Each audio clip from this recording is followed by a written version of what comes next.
Hello friends, I am Swapnil Saurabh. I am a graduate student at the Department of Mechanical Engineering, University of Florida.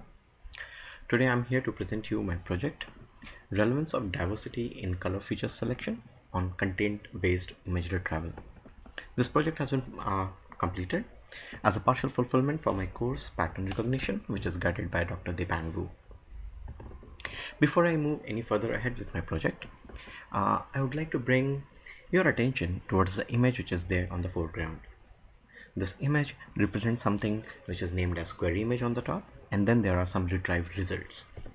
This image popped up on my screen as a retrieved result when I gave Google a query as CBIR result samples. So here what you can understand is Google, when I searched for CBIR result samples as a English word, it gave me an image. So this kind of retrieval of images, but when we use some language to describe an image, is known as annotation based indexing. This annotation based indexing is generally not a preferable means of indexing because every single person may have a different way of seeing towards an image and describing it. At the same time, there may be different people from different language backgrounds describing the same image in different languages. So, for the ease of search of images on the basis of content and not on the basis of their annotation, we have designed a system which is known as content-based image retrieval. This technology is here since 1900s. Anyways, moving ahead, let me quickly run you through the agenda of today's presentation.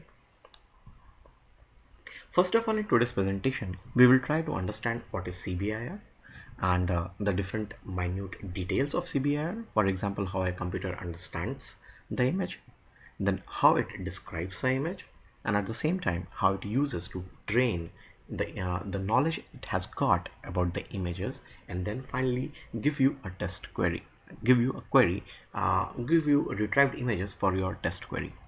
Okay. At the same time, simultaneously, we will also be walking you through the project description, where we would like to let you know what were the parameters which we had selected for this particular project to perform the CBIR. Okay, going to the next slide. CBIR, as the name suggests, is content-based image retrieval. This is a technique which is generally used on large image archives. Now these large image archives, they need to be organized on the basis of their visual content and not on the basis of the annotation which has been given to it. When is this kind of requirement is there? So the application of this CBIR, you can find it generally in arts collection, where you want similar type of images to be stored together. You want the same kind of thing in medical image databases, in case if you want to refer the patients having similar kind of problems which can be detected by some images, for example CT scan, MRI and things like that. You can see a picture over here which demonstrates a CBIR system. This picture was presented in the Journal of Electronics Imaging in year 2010. This image basically represents a tumor of a patient, and it refers back to the different databases which were available for previous patients who had a similar kind of tumor. Okay, the same CBIR system can also be used for maintaining scientific databases, for example the databases for earth sciences, and it can also be, as we discussed earlier, the annotation based indexing. Similarly, Google can also provide you content based indexing, and you can retrieve images on the basis of an image which you give as an input to the Google. Okay, going ahead from here, now we should try to understand how a computer learns about an image content. A computer learns about its image content by the means of several features which it describes on its own. Now these features, they are of different types. For example, they can be low level features or they can be objects level features. Low level features are generally those features which can be extracted automatically from an image without any save information. And object level features, they are powerful, but they need a lot of information about the image recognition techniques. In this particular project that we are dealing, we will be only talking about color descriptors and not about texture or object level descriptors. Okay, now what makes CBIR an important tool? It is important to understand this part. Why? Okay, so what you have to understand over here is the features like color, texture, shape, and space relationships of each image are extracted from the image database, and they are stored as a signature of these images in the feature database. Now, instead of using the whole image for comparison, we only use these compact features, and because of this the image size, which was quite huge, it gets reduced to just to the feature sizes, and now it makes CBIR a cheap, fast, and effective method for image retrieval. Okay, the the feature that we will be specifically using here would be color features, and in the color features, what are the different diversity will be the one which we'll be focusing on. So color feature had got different kinds of features. For example, you can see here it's histogram, it's color coherent vectors, it's color space. Okay, talking about histogram, what is histogram? A color histogram is nothing but a frequency statistic for different colors in a certain color space. For example, if I give you an image and we plot a RGB histogram for this, it will basically give you the statistic of how much of red colors, how much of green colors, and how much of blue colors are there in that particular image. What may be of an issue over here is that when I'm doing such kind of thing, maybe that two different images may have a similar histogram, even though they may be totally representing two different phenomena. Why can that be so? It may be because two different images may have similar amount of red, similar amount of green, or similar amount of blue portions in that image. So that makes histogram individually not very of a responsible criteria for being chosen as a feature. Then we have further features like color coherence vectors, color spaces, and things like that. Okay, now moving towards color coherence vectors. Intuitively, we define a color's coherence as the degree to which pixels of that particular color are members of large similarly colored regions. We refer to these significant regions as coherent regions and observe that they are of significant importance in characterizing images.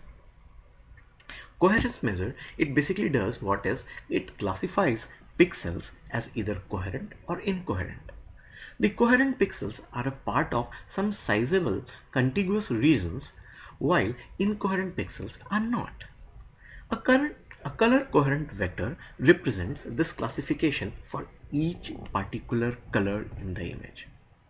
So, color coherence vector basically prevents coherent pixels in one image from matching incoherent pixels in another. This helps in fine distinctions which cannot be made using histograms. Okay, uh, enough of discussion on the features. Now we would also like to talk about like how in detail the computer understands these kind of features. Okay, so moving ahead and taking you to future computation, let's try to understand what it is. In future computation, what you have to have is you must have a database. The database that we are using here for our experimentation is Wang's database. This is a standard database for CBIR. This database, it contains 1000 images, and these 1000 images are divided in 10 categories. These categories are namely African, food, beaches, dinosaur, roaches, and things like this. Now these images, for our convenience and for our method of classification, we will be dividing them into three major groups. Basically four, but we will be describing it into three. How it is, I'll just let you know. The three major groups would be man-made indoor, man-made outdoor, and uh, it is not man-made, that is natural. Okay, so it's actually three, but it's four. How it is three and four, just let me clarify it to you. It's first classified as man-made and natural, and once it is classified as man-made and natural, there will be another way of classification, which is indoor and outdoor. So it makes a total four, but we have simultaneously divided them as man-made indoor, man-made outdoor, and natural. Okay, moving ahead from here. uh, Now what we do in feature computation. Okay, what we do in feature computation is we take our image, and once we take our image, what we have to do is this particular image has different kind of color features. It may have some different color spaces. It may have color features in terms of color moments, color histogram, color coherence vector. And then yes, they also have distance matrices. Distance matrices is something which will be used while classification. First of all, for feature computation, what we will do is we will try to take an image. We will try to convert the color spaces of that particular images depending on our requirement, and then we will compute the feature of each and every individual images. Okay, uh, these uh, features that we have extracted, all of these features, they will be saved in a mat file. And the thing that we have done for one image, it will continuously repeat for all the 1,000 images. So it takes time. Yes, it does. Okay, so feature computation, once we have done this feature computation and all these mat files are there available, they will be saved as the features of these images, all of these images. Now once we have got all the features, once we have computed all these features, now what we need to do is we need to train our system. Okay, so how to train our system? To train our system, what we are doing is we are using support vector machines. So you can see here that we are using the structure for 4 classes, that is man-made, natural, indoor and outdoor. Okay, now for SVM, what we try to do is we try to like look into different kinds of kernel functions to do it. So the different kind of kernel functions are linear, quadratic, polynomial and radial basis kernel functions. Okay, so all these 4, when we worked on all of them, what we found out is a radial basis kernel function gives the most efficient results for support function machines training. So we went ahead and we further, whatever work we did was on radial basis kernel functions. Okay, this helped us in creating a SVM structure. Now what this SVM structure does is it takes the features from the database of images that we had got, and it basically it classifies them, it makes them, it converts them into different kind of structures, and for this it requires all the images names and the features associated with them. Okay, then the computer learns that okay, these kind of particular images are man-made, these are natural, these are indoor and these are outdoor. Once this kind of training is done, what we need to do is we need to test them. Okay, uh, what we have to understand over here is before getting into the testing part, what we have to understand over here is these features that we had extracted were like a combination of all of them. There were different combinations that we tried of all the color features that we have here. For example, talking about CCV, CH, CM, they are 3 in nature, but then what we did is we clubbed them all together. We prepared 7 combinations of all of them: CCV, CH, CM individually, then CCV, CM, CM, CH, CCV, CH and CCV, CM, CH. So they together formed 7 features, 7 color features. Then we had some histogram, then we had color moments as well. So taking them individually, each and every one of them, there was a big huge amount of training which was supposed to be done. Once the system was trained, what we needed was we needed to put it into some kind of testing. Okay, so to test our images, to test our system, what we do first is we give it a query image. The query image, once given, the feature of that query image is computed. On the basis of the feature which has been computed, it goes back into the library and it finds out which class of images does it belong. And then it also uses the SVM structure. Now using the SVM structure and the distance matrices that we had talked earlier, what it tried to do is it tries to match this particular image with all the other images. Now this is a kind of similarity measure that we are doing over here. So this similarity measure will give you nothing but a kind of distance between the pixels from one image, from the query image, to the pixels of the images which are already there. Now the closer that these or the lesser that these values are, or the closer that they are in terms of their distance matrices, they are supposed to be as a similar image. uh, Once these different distance matrices are computed, what we try to do is we try to allocate, like say, top 100 results of these values of distance matrices to similar image that they have, and then finally we try to reproduce those results. However, if we start reproducing all the results, there will be some false positives. So to remove these false positives, what we try to do is to remove the false positive is we have converted some denominations, like as we told you earlier, man-made indoor, man-made outdoor, and when you uses these classes, the effect was found to be much better than what we were it could represent individually. Okay. So once we have got the retrieved images, the other function was to display these retrieved images. So this is how our overall CBIR system works. Now this CBIR system, as it works on the basis of a MATLAB code, we tried to run all of this, and on running we found out several kind of different types of results on the different kinds of color features that we had selected. Now these different color features that we had selected were, as I told you earlier, were CV, SCCV, CH, CM, and then there were different color spaces. And apart from these spaces, we also used the different kind of distance matrices to understand the similarity. Okay. So what kind of output will it reproduce for me if I give it a query image? So we tried to do it with the software. On the left hand side, you can see the query image which was given to the system through us. Now on giving this query image, it was able to classify this image as a man-made indoor. So as you can see here, it is a kind of a food dish which has been prepared, so it is man-made, and at the same time says it doesn't belongs to say outside. It doesn't show the skies, it doesn't show the ocean, or it doesn't show the road. It basically classified itself as man-made indoor. Okay. The results are being displayed over here on the right, just beside the query image. So here you can see the category of these images which have been retrieved are man-made indoor, and the subcategory is food. So mostly all the food were given as the output of as a retrieved images. Now the color space that we use for this is HSV. The color features that we used for abstraction is CCV, CH, CM, and the distance matrix which was used is Euclidean distance.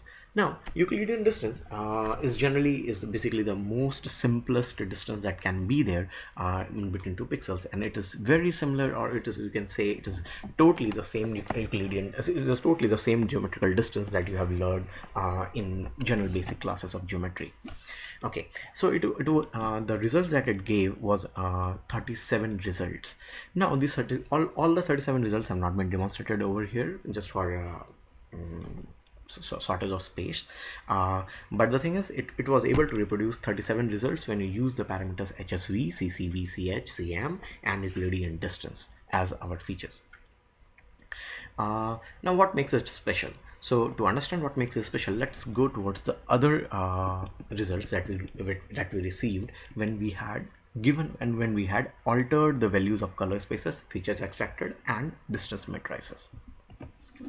So on the top, you can see here on the left hand side, the category which was used was man-made indoor. Okay, the category that it was understood by the computer was man-made indoor. The subcategory was food. The color space chosen over here was HSV as previous one. The features extracted were the same as the previous one, CCV, CHCM. However, the distance matrix, instead of using Euclidean distance, we have used quadratic distance over here. So you can see that the number of images that the system was able to retrieve has reduced to just mere 12. So this is a problem when you start using distance matrices of not Euclidean but a quadratic distance. Okay, let's see what happened when we change the color feature. So here again, the image demonstrated on the right, these retrieved images were demonstrated when the feature extracted was CCV, and rest everything was same. So what we can see over here is that number of images that were retrieved was 21. It was much more when we are using distance matrix as quadratic distance, but then it is lesser, quite much lesser than the number of 37 which we received when you use the feature extracted as CCV, CH, CM. So on this basis, we concluded that when we use the color space HSV, when we use the features extracted to be CCV, CHCM, and when we use the distance matrices for comparison and for comparison of images and the similarity measure, we were able as a Euclidean distance, then we are able to get the finest of the results which is possible. This combination was not just only for one image. We trained it, we tested it for so many and so many of images, and we have reproduced we got so many results. But the thing is, if I start demonstrating it in terms of a MATLAB code, the training will take time. At the same time, the demonstration of results will be also kind of it will take time. So we are just trying to skip that. In case if you have any problem regarding the regarding any doubts regarding how the system works, and if you want to understand more in deep, what you can do is you can shoot me an email. The email can be found in the description of the this video over there at the down, and I will be very happy to help you. Thank you so much.